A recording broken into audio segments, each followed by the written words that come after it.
जय हिंद, नमस्कार। Vital area YouTube platform channel में आप सबों का हार्दिक स्वागत है।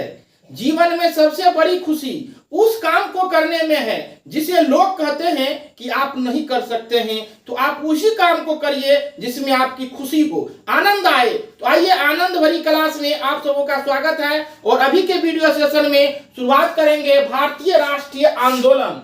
भारतीय राष्ट्रीय आंदोलन शुरू कर रहे हैं, जिसमें पढ़ना है कांग्रेस के दूसरा अधिवेशन। कांग्रेस के पहला अधिवेशन का कंप्लीट वीडियो बना करके अपलोड कर दिए हैं, तो भैया पहले उसको बहुत अच्छे तरीका से आप देख लीजिए। उसके बाद यह वीडियो समझने में बहुत आनंद आएगा, वैसे आनंद आएगा भी, ऐसे भी आनंद आएगा। तो आइए शुरू करते हैं कि कांग्रेस का दूसरा अधिवेशन कहाँ हुआ। तो कांग्रेस का दूसरा अधिवेशन हुआ कलकत्ता में। और पहला अधिवेशन कहाँ हुआ?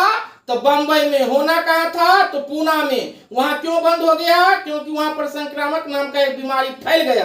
तो अब दूसरा अधिवेशन, तो दूसरा अधिवेशन कहाँ हुआ? तो कलकत्ता में हुआ। तो कब हुआ? तो 1886 में। अब पहला कब हुआ? तो 85 में, एक जोड़ दीजिए, तो 86 में।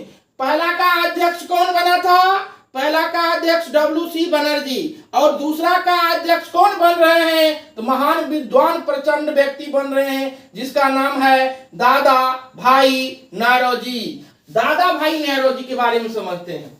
दादा भाई नौरोजी को बारे में समझते हैं। दादा भाई नौरोजी के बारे में इतना अच्छा से समझ लेते हैं कि किसी भी कॉम्पिटिटिव एग्जाम में यह जितना भी पॉइंट दिया गया है, यह पॉइंट से अलावा एग्जाम में पूछेगा ही नहीं, पूर्ण गारंटी है। इसीलिए यह सभी पॉइंट को समझना बहुत जरूरी है। दादा भाई नौरोजी के बारे में वेरी वेरी इंपॉर्टेंट पॉइंट है। शुरू कर रहे हैं। दादा भाई नौरोजी एक सफल पत्रकार, अर्थशास्त्री, सफल राजनेता के नाम से जाने जाते थे।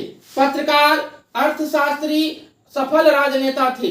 दादा भाई नौरोजी का कथन क्या था? दादा भाई नौरोजी का क्या कथन था कि राजा जनता के लिए बने हैं, राजा जनता के लिए बने हैं, लेकिन जनता राजा के लिए नहीं। दादा भाई नौरोजी का क्या कथन था? राजा जनता के लिए बने हैं, जनता राजा के लिए नहीं। अब आते हैं नेक्स्ट पॉइंट पर। भारतीय राष्ट्रीय कांग्रेस के नामांकन का श्रेय, भारतीय राष्ट्रीय कांग्रेस के नामांकन का श्रेय किसे दिया जाता है? दादा भाई नौरोजी को दिया जाता है। दादा भाई नौरोजी एक पारसी समुदाय के लोग थे। दादा भाई नौरोजी पारसी समुदाय के लोग थे। दादा भाई नौरोजी को ग्रैंड ओल्ड मैन के नाम से जाना जाता है। Very very important question. दादा भाई नौरोजी को ग्रैंड ओल्ड मैन के नाम से जाना जाता है। दादा भाई नौरोजी को मिस्टर नीरो मेजोरिटी के नाम से भी जाना जाता है। दादा भाई नौरोजी को मिस्टर नीरो मेजोरिटी के नाम से भी जाना जाता है। दादा भाई नौरोजी ने बुक लिखा, उस बुक का क्या नाम है? Poverty and un British rule in India. पढ़िए, दिमाग में डाल लीजिए, सेव कर लीजिए। दादा भाई नौरोजी का बुक का नाम poverty and un British rule in India. और इसी बुक में इन्होंने धन निष्कासन के सिद्धांत के बारे में दादा भाई नौरोजी ने बताया है। दादा भाई नौरोजी के पत्रिका का क्या नाम है? दादा भाई नौरोजी के पत्रिका का नाम है रक्त गुप्तार वॉइस ऑफ इंडिया। रक्त गुप्तार वॉइस ऑफ इंडिया। दादा भाई नौरोजी की पत्रिका का नाम रक्त Guptar voice of India. Book का नाम poverty of un British rule in India. और दादा भाई नौरोजी पहले ऐसे भारतीय व्यक्ति थे जिन्होंने ब्रिटिश में जाकर करके चुनाव लड़े और जीत गए। दादा भाई नौरोजी पहले ऐसे भारतीय व्यक्ति हैं जो ब्रिटिश में जाकर करके चुनाव लड़े और वहां वह क्या हो गए? जीत गए। आप क्वेश्चन में से आता है कि पहले बार चुनाव लड़े और जीत गए, तो किसमें ठोक देना है जीतने में? तो दादा भाई नौरोजी। अरे भाई, कोई कहेगा ना कि हमारा दादा कमजोर है, जीतवे करता है, तो ऐसे ही ट्रिक का दिमाग में घुसा लीजिए ना कि दादा भाई नौरोजी ब्रिटिश के चुनाव जीत गए थे। क्वेश्चन कैसे आता है कि British house of common, question कैसे आता है?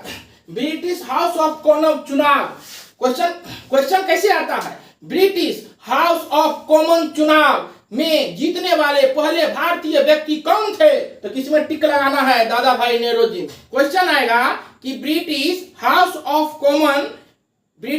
ऑफ कॉमन में पहले बार चुनाव लड़ने वाले व्यक्ति कौन थे? तो उसमें क्या टिक लगाना है? डब्ल्यूसी बनर्जी।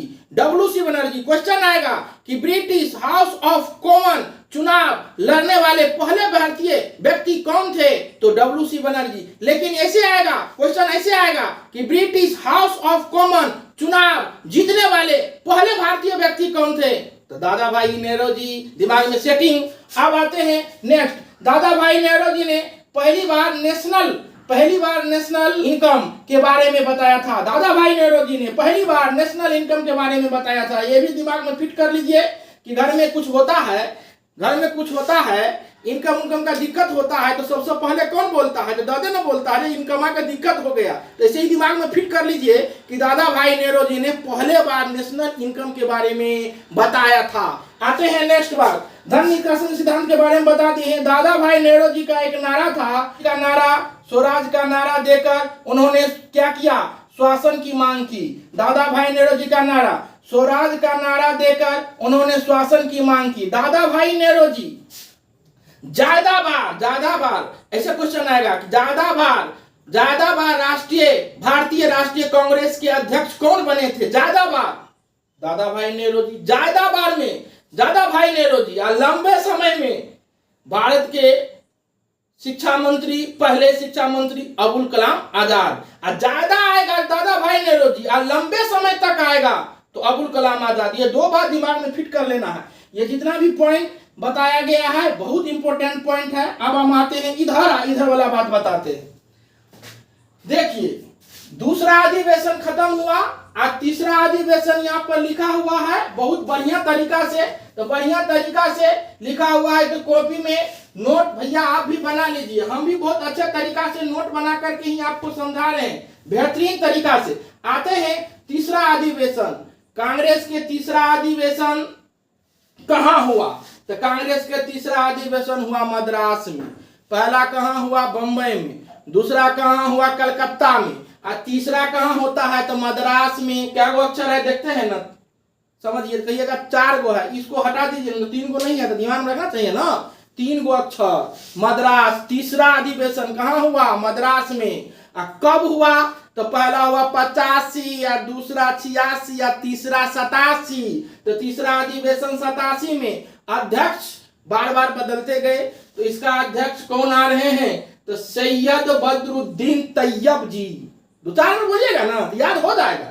सैयद बदरुद्दीन तैयब जी तीसरा बार अध्यक्ष बनते हैं। कांग्रेस के तीसरा अध्यक्ष सैयद बदरुद्दीन तैयब जी। यह पहले मुस्लिम अध्यक्ष। क्वेश्चन में ऐसे आएगा, ऐसे आएगा कि भारतीय राष्ट्रीय कांग्रेस के पहले मुस्लिम अध्यक्ष कौन थे, तो बदरुद्दीन तैयब जी। अब आते हैं विशेषताएं। इधर जो भी बात बताए हैं ना, तो विशेषताएं एक में लिख दिए हैं। आपसे थोड़ा अलग कर देते हैं क्योंकि यहां से आप मजा आने वाली बात है। देखिए, बदरुद्दीन तैयब जी के पास में पैसा नहीं था, अपना खुद का पैसा नहीं था। इन्होंने क्या किया कि जन संधारण की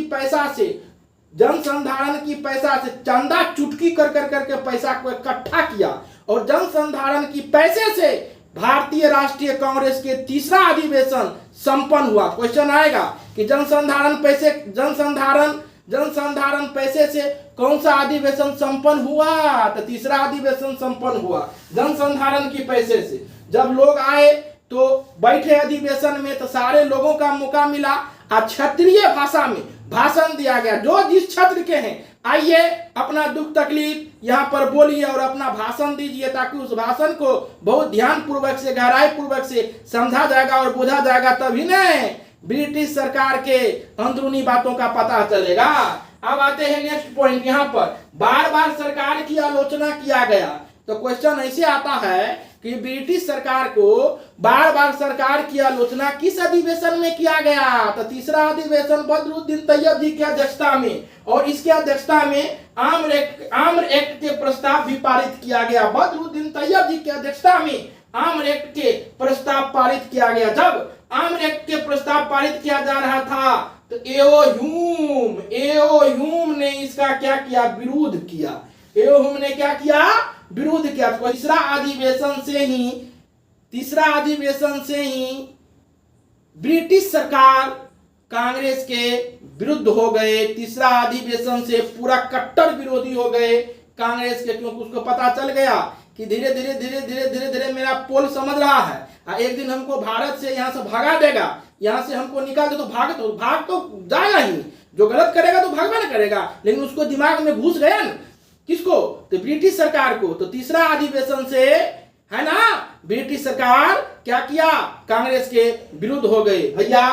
दूसरा अधिवेशन, तीसरा अधिवेशन और चौथा अधिवेशन लेकर करके बहुत जल्दी आपके पास मोबाइल के स्क्रीन के सामने में आ जाएंगे।